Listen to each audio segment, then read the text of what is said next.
What's up, everybody? Happy Thursday. Hope all you're having a great day.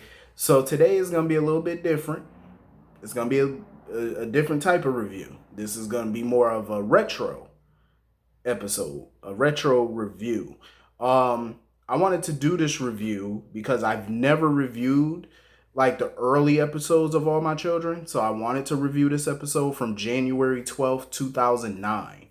They have this episode on YouTube. So if you want to see this actual episode, it's right on YouTube. Just type in All My Children, January 12th, 2009, and it'll be right there. So a lot of drama was in this episode. This was around the time where Reese, if y'all remember Reese, she was engaged to Bianca, Erica Kane's daughter. Um, Bianca basically was on her way home. She was at the front door when she saw Zach and Reese embrace. Like she saw them hug and him kiss her on the forehead. And she was pissed off. Not Kendall, Bianca was pissed. This was during the time actually too where Kendall was in a coma. So Kendall was in a coma at this time. Um and Reese, she was just a little heartless. I remember I was a teenager when these episodes were out. I was 15 going on 16 around this time. So this was like around '09. Um, like 2 months before my birthday, my 16th birthday. So I remember these episodes like they were yesterday. Erica never really trusted Reese, and Erica has been in Bianca's ear for quite some time about Reese. Because Bianca has noticed that Reese was getting closer to Zach. Like she noticed, Kendall's husband Zach. She noticed that they were getting close because remember, Reese was helping Zach redesign his casino because I guess it was a mess at the time. So she was helping him redesign it because remember the tornadoes. Remember when the tornado hit Pine Valley? It pretty much destroyed a lot of places, a lot of homes, a lot of businesses. Because the casino, I believe, was one of the businesses the tornado destroyed. So Reese was helping Zach redesign the casino. So they were spending a lot of time together. You know what I mean? A lot of days, a lot of hours. And Bianca, every time she would come around, she would notice that they would be all up in each other's face. They always laughing and twirling each other around, or he's twirling her around. They dance, they whatever, playing around all the time. Like she noticed the closeness and the connection between them that was growing. She noticed it. So when she came home and saw Zach kiss her on the forehead and they were embracing, it just sent her in the overboard. Like she was just pissed. So she ended up getting into this little accident, going to the hospital, and that's when Zach and them got the call that, oh, Bianca was in the hospital. So they rushed to the hospital. Bianca had nothing but attitude for them. And Zach was trying to figure out, like, okay, what the hell wrong with you? Like, why you got this attitude? Like, why you bugging out like this? We were worried about you. Like, that's why we're here. So she was just like, oh, basically trying to tell them to get away and basically kind of accusing them of messing around with each other. And Zach was like, not here for it. Zach was like, you know what? I ain't got time for this. Let me go check on my wife. I ain't got time for your shenanigans. And of course, Reese was upset because she was like, there's nothing going on between her and Zach. And Reese felt like this was also Erica's doing because, like I said, Erica has been in Bianca's ear for quite some time about Reese, trying to tell her like Reese ain't nothing but trouble. She's after Zach. She's trying to put the moves on Zach. And when Reese left the room to give, Bianca some time alone, Bianca started playing all the events in her head. Like, she started remembering stuff that Erica told her about how not to trust Reese, about how she was after Zach. And she remembered all the times that she would walk into the casino or the house and she would see Zach and Reese embracing and hugging and being around each other because Zach told her she told Zach and Reese how she saw them when she came home and he kissed her on the forehead. And Zach was like, the only reason why I did that was because she was upset about something. I was comforting her. He was like, that's the only reason I did that. But I know some people might think Bianca was overreacting, but I don't. I don't think she was overreacting. I think her anger was a bit warranted because who would be comfortable with that? With your fiance being all up in, somebody else's face all the time, like hugging and kissing on the forehead and just being so, just together like that all the time. I mean, it would look suspect. It would after a while. The first two times you might let it go. But if you keep seeing that, I mean, come on now, you're gonna start to question some things. Like what's going on? Like what's the scoop? So Reese pretty much was just at her wits end with it. She left a note with the nurse, and the nurse gave Bianca the note, and the note pretty much was a goodbye letter. It was a Dear John letter. Well, in this case, Dear Jane. Also, the note contained the engagement ring, Reese's engagement ring. She decided to go back to Paris, and just give Bianca her space because she felt like she can't keep hurting Bianca because she felt like she everything she did just hurt her or whatever. So of course, Zach gets home and see her bags packed and stuff. He was like, "Why are you leaving?" He was like, "You don't have to leave." And she was just like, she just need to get away, go back to Paris. And, he was trying to assure her that Bianca does love her. And Bianca, of course, came rushing in the house by discharging herself from the hospital, letting her know, like, yeah, I do love you. I do want to be with you. I don't care what nobody else think, what her mom think, whatever. They're going to be together. They're going to spend their life together.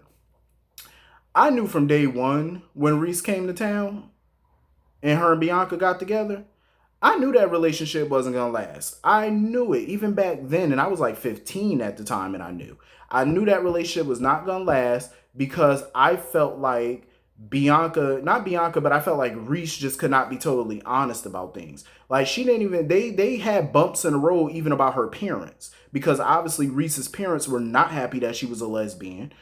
They pretty much disowned her, but she never really told them about Bianca or about the baby and stuff like that. You know what I mean? About Bianca being pregnant at the time with Gabrielle. She never really told her parents about that. And that made Bianca question her commitment to her. Like, are you serious about being with me? Are you serious about this relationship, being a step parent or whatever? Like, being a parent, are you serious about this? And, she had to prove to her, like, yeah, I'm serious. I tell my parents, whoop-de-whoop. And she did. And of course, her family just were not happy about it. But I knew that relationship just was not gonna last. I just knew it. Like, I knew it. You know what I mean? Like, and it didn't. In the long run, it didn't because they ended up divorced, a year or 2 years after they got married. So I knew it wasn't gonna last. So anyway, moving on from that. So Colby, Adam Chandler's daughter, Colby Chandler. Now, if y'all watch All My Children, y'all should know all these people that I'm talking about. If y'all watched, and I'm sure a lot of y'all did, so y'all should know who I'm talking about. So Colby went over to the Cortland mansion or whatever to see Petey. Opal and Palmer's son, Petey. And for years, Petey always had a crush on Colby and stuff like that. He was always feeling her. But Colby was like, she just sees Petey as a friend. And she thought he was dating somebody or whatever, but he was like, I gotta be honest, like, I'm not dating anybody. It never was. It never was a relationship. He just has eyes for Colby. That's all he wanted was Colby. But Colby just seen him as another brother. That's just her feelings toward him at the time. Now, if you watch the online version, then you could see like her feelings towards Peter definitely changed. But she just felt like he was a good friend, and that's all she wanted with him at that time was just a friendship. But Pete just couldn't do it. He was like, I just can't be your friend. And I respect both of their views because if you only see somebody as a friend, then that's all it is for right now. You know what I mean? So I respect her opinion, her viewpoint on that. But I also respect Petey's viewpoint. I mean, if you got feelings for somebody in a romantic sense, it's hard to be just their friend. Because think about it, when you're just their friend and they start hooking up with other people, you got to hear about it. Like, oh, I'm dating this new person. You know what I'm saying? Like, it's hard to hear that. Like, the person you're feeling, the person you have a crush on, the person that you want is pretty much dating somebody else or whatever because they don't see you as a romantic interest.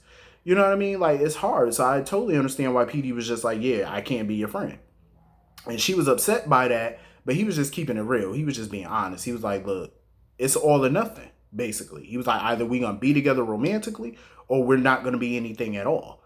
You know what I mean? So I respect his feelings on it because I totally get it, but I respect her feelings on it too. I think they both made valid points. In the long run though, Adam and Palmer wasn't having it. A Cooney dating a Chandler? Hell no. Mm-mm. Adam would, please, Adam would never. He would never want his daughter going out with no Cortland, no Cooney. He would never want it. And you know damn well Palmer would never want his son dating a Chandler. Opal didn't even want that relationship to happen. She was like, hell to the no. And it's nothing personal against Colby. It's just Adam. Like, they don't want to be stuck with Adam, you know? Rest in peace, you know?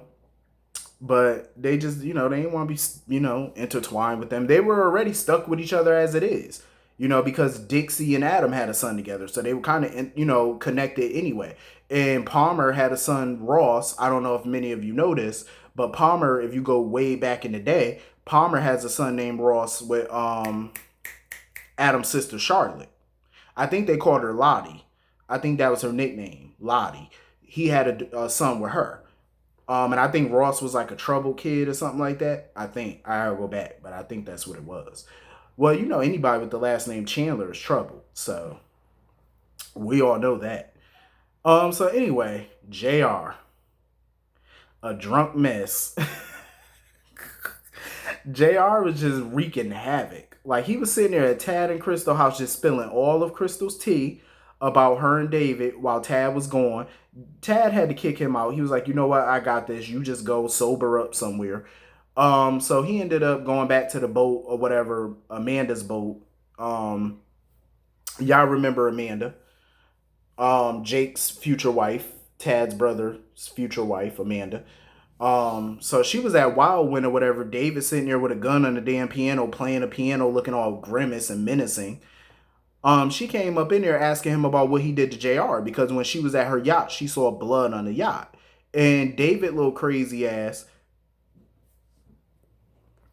was trying to make her think that JR was dead or he did something to JR or whatever. But then he revealed to her, he was like, well, the blood is my blood because JR, you know, hit him or attacked him or whatever. He said, you want to see the bruises? He said they hurt.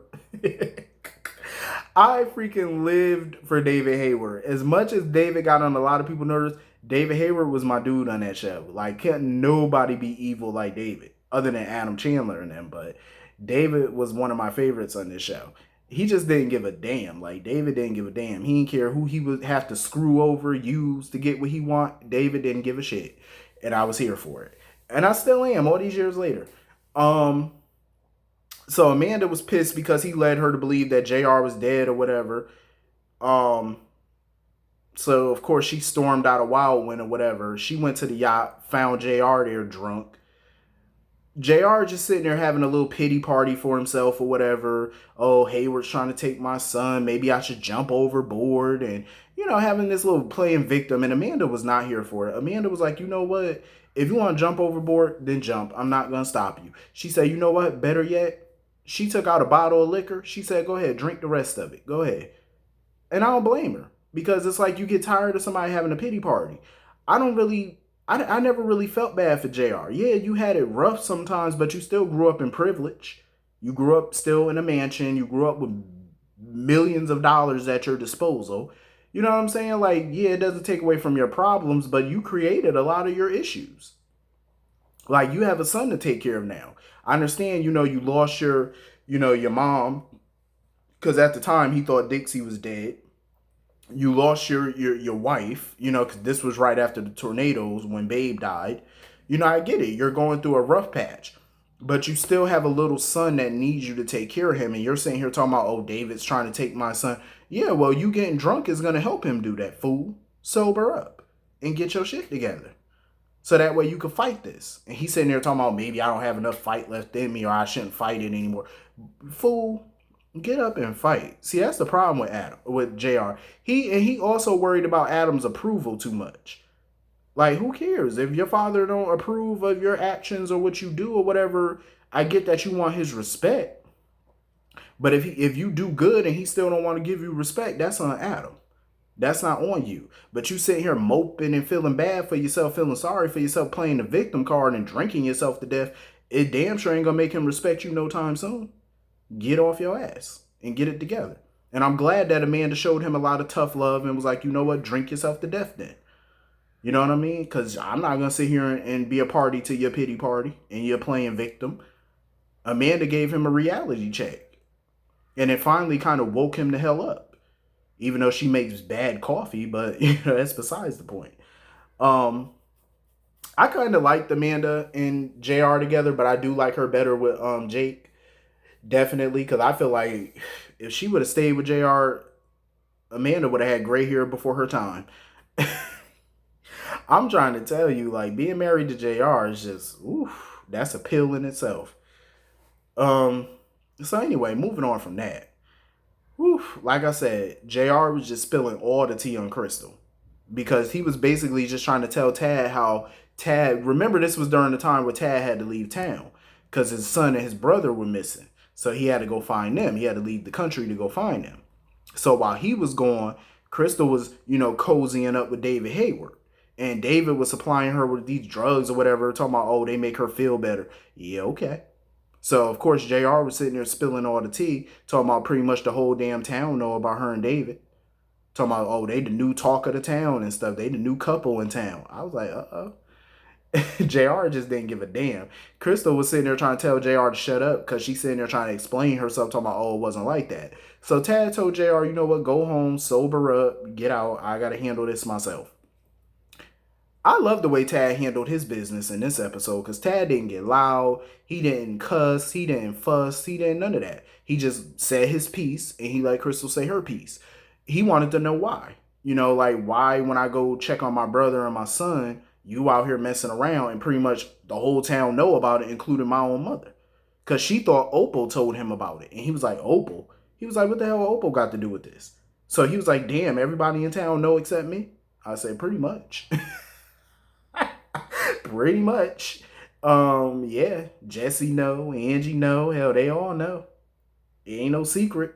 I mean, you the only one that didn't. But I mean, you just got back, so of course you're being filled in on it. So she was explaining to him why she, was hanging around David and stuff. Because she was like, oh, he understands me. He understands my grief. And basically she just admitted that he made her feel alive. Because Tad wanted to know, why do she mess with these types of men? You know what I'm saying? Like, why do she mess with guys like Adam Chandler and David Hayward? She was like, because they make me feel alive. And she told him, she was like, yeah, she loves her life with Tad because Tad makes her feel safe. She's happy there, the life that they built. But basically, I think she was trying to say that she's bored. That's not, the white picket fence that she wants. I think Crystal likes drama. And Adam and David provide her with plenty of it. They keep her on her toes. And that's what she likes in the long run. A guy with an edge. And I don't think she felt Tad had an edge to him. There was no drama with Tad. She just felt like, she basically didn't want to be responsible. Basically. Because Tad needed her to be a wife. He needed her to be a mother. And she didn't want those responsibilities. She didn't want to think all the time about this and think about that. And she just wanted to be free. That's what she wanted. So Tad was like, you know what? I'm going to free your ass. But here's the thing. I feel bad for Tad, but I didn't feel bad for Tad. Because remember, he got with her when she was married to Adam. Remember, they slept together and that's how they created Jenny. And remember, Adam thought Jenny was his, but it wasn't. So how you get somebody is ultimately how you could lose them. So Tad should have known that. If she could cheat on her husband, what makes you think eventually she ain't gonna cheat on you? And that's exactly what she did. Cheated on you with your worst enemy. So you know what? Tad was like, okay, let me get my coat. He gave her her purse. He grabbed his keys. He said, let's go. She was like, where are we going? He said, come on, let's go. He went right on over to David's house at Wildwind. Came right up in there. And David was like, so you're not here for anything else? He was like, what, you want a good old-fashioned ass whooping? He said, that's what you want to do? Beat my ass? He said, is that what you want? Tad was like, nope. He said, I want to end this. He said, that's what I want to do. Tad was so calm, cool, and collected. I love the way he handled David and Crystal because it was such a smooth way. He didn't yell. He didn't cuss. He didn't throw nothing. He didn't none of that. He ain't make no threats. He simply knew what the situation was. And he was prepared for it.